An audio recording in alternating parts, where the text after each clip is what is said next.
Olá, estamos de volta com a nossa gravação de Direito Constitucional. A aula passada nós terminamos a separação dos poderes, né? Falei para vocês que o termo técnico seria a separação das funções, a separação dos poderes é um termo técnico.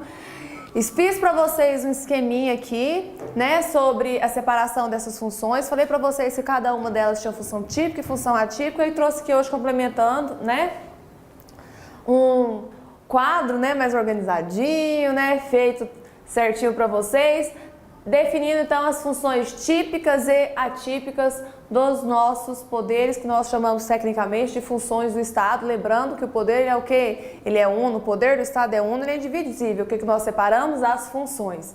Então, olha aqui. Legislativo, vimos na aula passada que as funções típicas eram justamente o que? Legislação e fiscalização dos atos do poder o quê? Executivo. Quais são as funções atípicas do legislativo?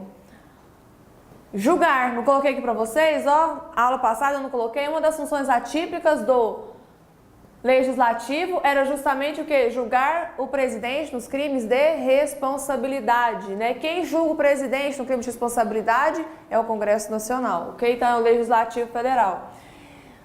Executivo. O executivo vimos também que é o que? Função típica dele é justamente os atos de administração pública, prática o que? De atos de chefias de Estado e de governo. Funções atípicas do executivo seria justamente o que? Legislar. O presidente da República legisla por meio de medidas o que? Provisórias.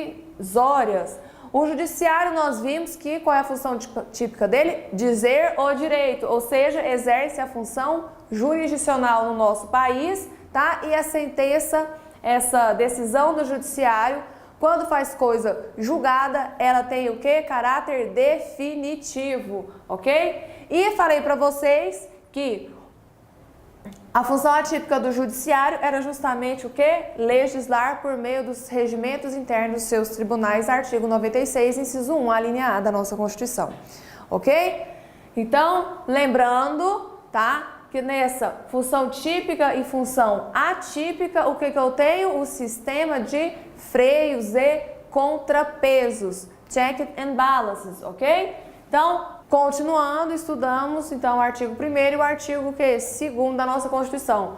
O artigo 3º vai falar justamente sobre os objetivos da nossa República, tá? Constituem como que objetivos fundamentais da República Federativa do Brasil: construir uma sociedade livre, justa e solidária, garantir o desenvolvimento nacional, erradicar a pobreza e a marginalização e reduzir as desigualdades sociais e regionais e promover o bem de todos sem preconceitos de origem, raça, sexo, cor, idade e quaisquer outras formas de discriminação. Os objetivos da República Federativa do Brasil, todos começam com o verbo no infinitivo. É importante pensar assim, pelo seguinte: quando você olha os fundamentos da República e os objetivos sempre vão começar com o verbo no infinitivo. E é muitas vezes o que o pega da prova. Você às vezes não lembra o que é o objetivo, mas quando você vê que começa com o verbo no infinitivo, é mais fácil de lembrar o quê? Que são objetivos, tá? Fundamentais da República, o que? Federativa do Brasil. Fiz aqui, tá? Um slide. Até tem um macetinho aqui. Vou apagar. Tem um mnemônico, né? Que se gostam muito de usar ele, que é o PROCONGAER, tá? Promover, construir, garantir, erradicar. PROCONGAER. Eu não sou muito fã desse, não. O que eu mais gosto, e aí, lógico, né, meu aluno, vai ficar a seu critério. Para ser sincero, eu já falei para vocês em aulas passadas que mnemônico não é comigo, tá? Que macetezinho não é comigo, eu não gosto. Mas, se te ajudar, é muito útil. Então, olha aqui, tem um outro também, que é PROCON, erra, garantia. Não está nessa ordem, tá? Mas também são o quê? os objetivos da nossa república. PROCON de promover, pro de promover, né? CON de construir, ERRA de erradicar e garantia de garantir. Ok? Então, se você preferir dessa forma, também um outro mnemônico aqui que nós temos é justamente o PROCON erra garantia, tá bom? Então, fica a seu critério, né? Se você, obviamente, quiser um mnemônico, PROCON GAER ou PROCON erra garantia. Então, promover o bem de todos, sem preconceito de origem, raça, sexo, cor, idade e quaisquer outras formas de discriminação, construir uma sociedade livre, justa e solidária, garantir o desenvolvimento nacional, erradicar a pobreza e a marginalização e reduzir as desigualdades sociais e regionais. São esses, então, os objetivos fundamentais da República Federativa do Brasil. Então, já estamos no artigo 3º da nossa Constituição. Adiante, vamos para o artigo 4º. O artigo 4º da nossa Constituição, ele vai tratar sobre os princípios que regem o Brasil nas relações internacionais. Os princípios que regem o Brasil nas relações internacionais. E aqui, a maior dificuldade a nossa maior dificuldade, não vou colocar só do aluno não, porque é minha também, tá? É porque são imensos, né?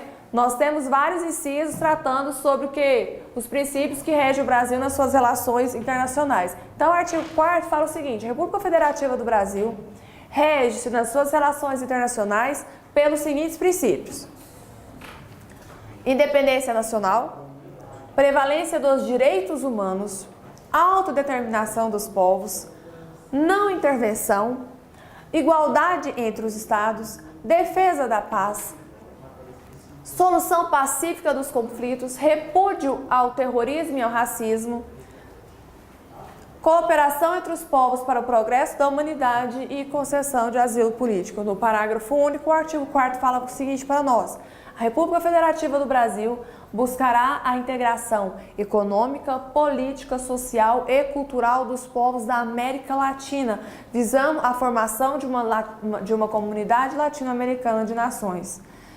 Já ouviram falar do Mercosul?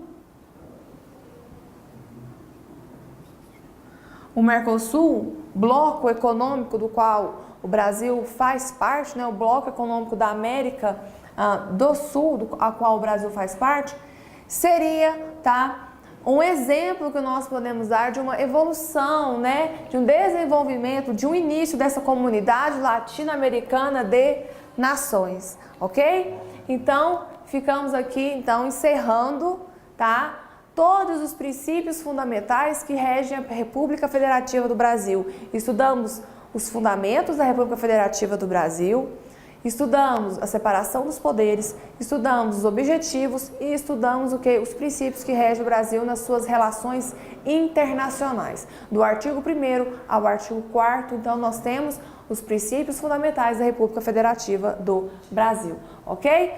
Mas, para encerrarmos, eu coloquei aqui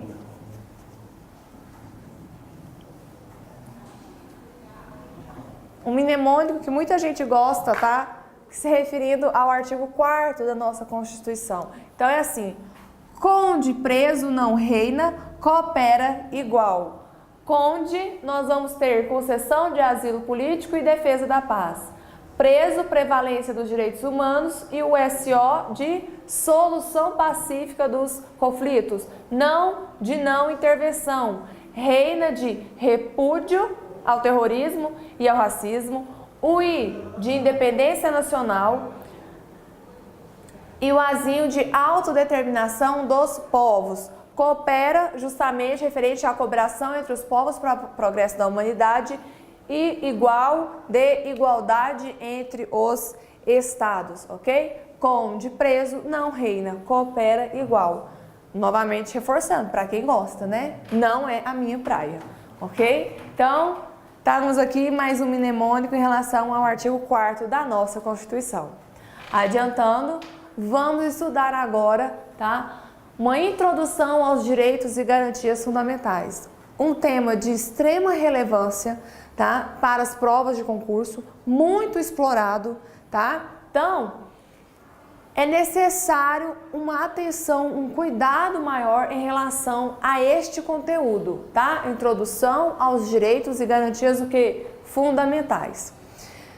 Antes de adentrarmos ao histórico, né, da evolução dos direitos e garantias fundamentais, é necessário entender quais são os reflexos desses direitos fundamentais para a sociedade. Então, como que eles surgiram? Para o que eles surgiram? Qual a necessidade de se ter direitos fundamentais, né, dentro de um Estado? Então, é necessário entendermos que quando eles surgem, quando os direitos fundamentais eles surgem para proteger quem? Proteger o homem, proteger o povo, proteger a sociedade. E proteger o homem, proteger o povo, proteger a sociedade de quem? Obviamente do poder estatal, tá? Vamos lembrando que, ó, eu falei para vocês nas nossas primeiras aulas, tá? Eu sempre reforcei na parte de teoria geral do Estado, que nós vivíamos, né, até o século XVIII na Europa em regime absolutista. E com o desenvolvimento das ideias iluministas a partir do finalzinho ali do século XVI, mais forte no século XVII, século XVII, desculpa, né?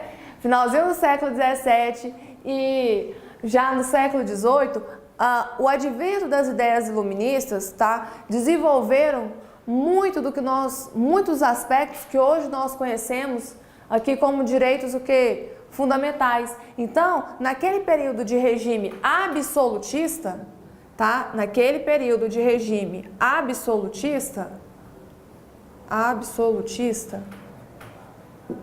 era necessário criar mecanismos de proteção daquela sociedade contra o poder estatal, tá? O autoritarismo da monarquia, do rei. Então, o que entendeu-se? Que precisava de ser exigido liberdade, direitos políticos, direitos civis, tá? Tudo isso desenvolvido nesse período do iluminismo, tá bom? E só isso, professora? Não. Os direitos fundamentais, eles também se prestam a compelir, a fazer com que os estados implementem melhorias nas condições sociais deste povo. Melhorias nas condições sociais deste povo. Isso é inerente à segunda dimensão, tá? Ou geração dos direitos fundamentais, ok? Porque quem vai inserir mudanças e alterações para a melhoria de um povo, de uma sociedade? É obviamente o poder estatal. Tá? É o poder estatal que vai fazer políticas e programas sociais, tá? Para serem implementados a favor do seu povo, ok? E por fim, né, também temos que os direitos fundamentais, eles realizaram uma lenta e profunda transformações das instituições políticas, ok? E das concepções jurídicas, tá bom? É inegável que os direitos fundamentais alteraram também a ordem jurídica até então vigente e até a atual ordem jurídica. Obviamente não tem como falar em direito constitucional hoje, tá? Sem falar de direitos e garantias fundamentais, porque hoje a teoria geral do direito, tá? Ela reconhece e ela utiliza os direitos e garantias fundamentais, ok? Que são inerentes, tá? No atual constitucionalismo, na atual evolução do constitucionalismo, né? Hoje estamos vivendo fases de neoconstitucionalismo ou de pós-positivismo, como quiserem, né? Eu já expliquei isso para vocês no início das nossas aulas, ok? Então, continuando.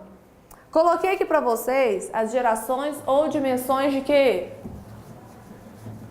direitos fundamentais. Tá? Confesso que particularmente particularmente, eu gosto de aderir ao termo dimensões de direitos o quê? Fundamentais. Eu não gosto desse termo gerações, mas como ainda, né, em algumas doutrinas constitucionalistas nós trazemos o termo gerações de direitos fundamentais, você pode utilizar o quê? Das duas formas, ou gerações ou dimensões. Eu é que não gosto do termo que gerações, eu faço uma crítica, tá, ao termo gerações, porque a impressão que dá é o seguinte: